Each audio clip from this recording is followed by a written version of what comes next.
টানা ভারী বৃষ্টিতে বিপর্যস্ত জনজীবন, ফলে চরম দুর্ভোগে শ্রমজীবী সহ সাধারণ মানুষ। অনেক এলাকায় জলাবদ্ধতার কারণে ভোগান্তিতে মানুষ। প্রধান সড়ক থেকে শুরু করে বিভিন্ন আবাসিক এলাকা ও বিপণী বিতান পানিতে তলিয়ে গেছে।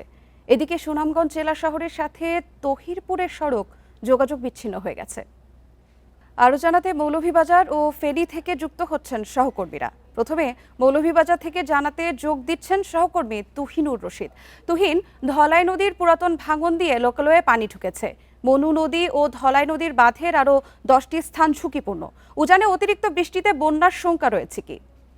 দেখুন, ইতিমধ্যে কিন্তু ধলই নদীর পানি, আপনি জানেন গতকালকে একটি জায়গায় ভাঙন দেখা দিয়েছিল, সেটি হচ্ছে ভান্ডারিগাঁও ইসলামপুর ইউনিয়নের।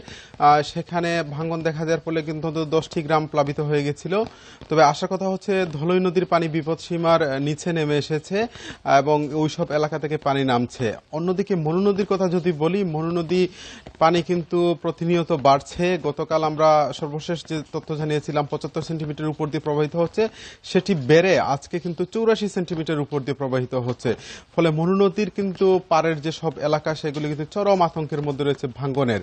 তবে গতকাল মনু নদীর দুটি স্থানে, গতকাল রাতে এবং সন্ধ্যার দিকে দুটি স্থানে ভাঙ্গন দেখা দিয়ে রাজনগর উপজেলার ট্যাংরা ইউনিয়ন এবং মনসুরনগর ইউনিয়ন এইসব এলাকার কিন্তু অন্তত আরও 10 থেকে 12টি গ্রাম প্লাবিত হয়েছে।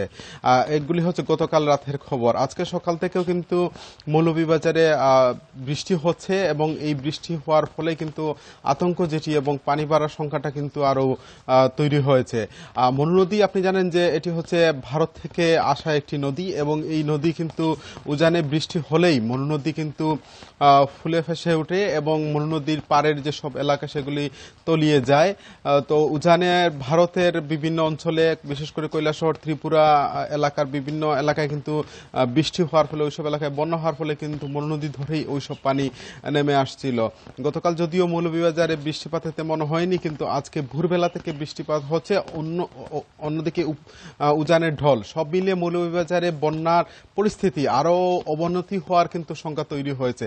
ইতিমধ্যে প্রশাসন থেকে আসলে আমরা যেটি জানতে পেরেছি, তারা প্রস্তুতি গ্রহণ করেছেন। বিভিন্ন জায়গায় তারা আশ্রয়ণ প্রকল্প সেগুলি খুলেছেন এবং জেলা প্রশাসন থেকে আমাদেরকে যেটি জানানো হয়েছে, 14টি আশ্রয় কেন্দ্র যেটি, সেটিগুলি তারা ঘোষণা করেছেন এবং ওইসব এলাকায় যেসব বানবাসী মানুষ তারা কিন্তু উঠছেন। তো সব মিলে মৌলভীবাজারে এই মুহূর্তে বন্যা পরিস্থিতি কিন্তু অবনতির দিকে যাচ্ছে। মনু নদীর পানি সেটি কিন্তু বিপদসীমার 84 সেন্টিমিটার উপর দিয়ে প্রবাহিত হচ্ছে। আর অন্যদিকে অন্য নদী যদি বলি, জুরি নদী সহ, কন্টিনালা নদী সহ আরো বেশ কয়েকটি কুশিয়ারা নদী, সেগুলি বিপদসীমার নিচ দিয়ে প্রবাহিত হচ্ছে। এই ছিল আসলে আমার কাছে মৌলভীবাজার থেকে বন্যা পরিস্থিতির সর্বশেষ তথ্য। মৌলভীবাজার থেকে বন্যা পরিস্থিতির সর্বশেষ তথ্য জানাচ্ছিল আমাদের সহকর্মী। এবারে ফেনী থেকে যোগ দিচ্ছেন সহকর্মী সমীর উদ্দিন। সমীর, ফেনীর অবস্থা কেমন দেখছেন? নদী তীরবর্তী এলাকার পরিস্থিতি জানাবেন। এছাড়া টানা ভারী বৃষ্টিতে তৈরি হওয়া জলাবদ্ধতা কমেছে কি?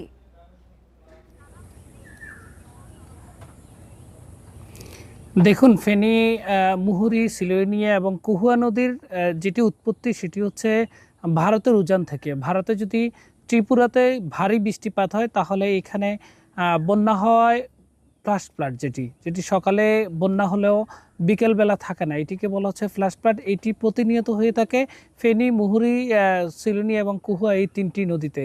তো আমরা কিছুদিন আগে দেখেছি একনেকে 1500 কোটি টাকার একটি মেঘা প্রকল্প এখানে একনেকে পাশ হয়েছে। অতি শীঘ্রই এই একনেকে যে প্রকল্পটি পাশ হয়েছে, এটি কাজ ধরলে এখানে যে বন্যার যে সংখ্যা, সেটি থেকে কিছুটা মুক্তি পাবে এখানকার মানুষ। আপনাকে বলে রাখি, গত 24 ঘন্টায় ফেনীতে প্রায় 97 মিলিমিটার বৃষ্টিপাত রেকর্ড করেছে ফেনী আবহাওয়া অধিদপ্তর। এর বাইরে পানি উন্নয়ন বোর্ড যেটি বলছে, সেটি হচ্ছে পানির যে বিপদসীমা, সেটি হচ্ছে 12.55 মিটার। আর বর্তমানে ফেনীর যে নদীগুলোর যে পানির যে বিপদসীমা, সেটি হচ্ছে এখনও অনেক দূরে আছে, 9.96 মিটার পর্যন্ত আছে। গত দুদিন কিন্তু পানির প্রবৃদ্ধি বাড়ছিল, আর গত রাত থেকে কিন্তু পানি কমছিল।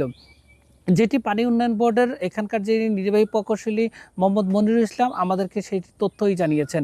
আর জেলা প্রশাসনের পক্ষ থেকে আমরা বলেছিলাম যে কি প্রস্তুতি গ্রহণ করেছে, তারা বলছে যে বন্যার তারা আশঙ্কা যেটি করছে সেটির জন্য তারা আসলে পূর্ব প্রস্তুতি গ্রহণ করা হয়েছে। প্রত্যেকটি জায়গাতে তারা তাদের যে সরকারি লোকবল আছে, স্থানীয় যে স্বেচ্ছাসেবী আছে, তাদের সাথে তারা সভা করেছে এবং তাদেরকে প্রস্তুত থাকতে বলা হয়েছে। গতকালকে আমরা দেখেছি যে পরশুরামে এই বন্যা আশঙ্কাকে কেন্দ্র করে তারা মাইকিংও করেছিল। আর আগামী কাল অর্থাৎ 11 তারিখ পর্যন্ত বৃষ্টির যে সম্ভাবনা আছে এটি যদি অব্যাহত থাকে তবে বন্যা হওয়ার আশঙ্কাকে উড়িয়ে দিয়েছেন। তবে এটি সতর্ক থাকার জন্য বলছে, আতঙ্ক না থাকার জন্য। এটি ছিল আমাদের কাছে সর্বশেষ তথ্য। মৌলভীবাজার ও ফেনী থেকে জানাচ্ছিলেন আমাদের সহকর্মীরা।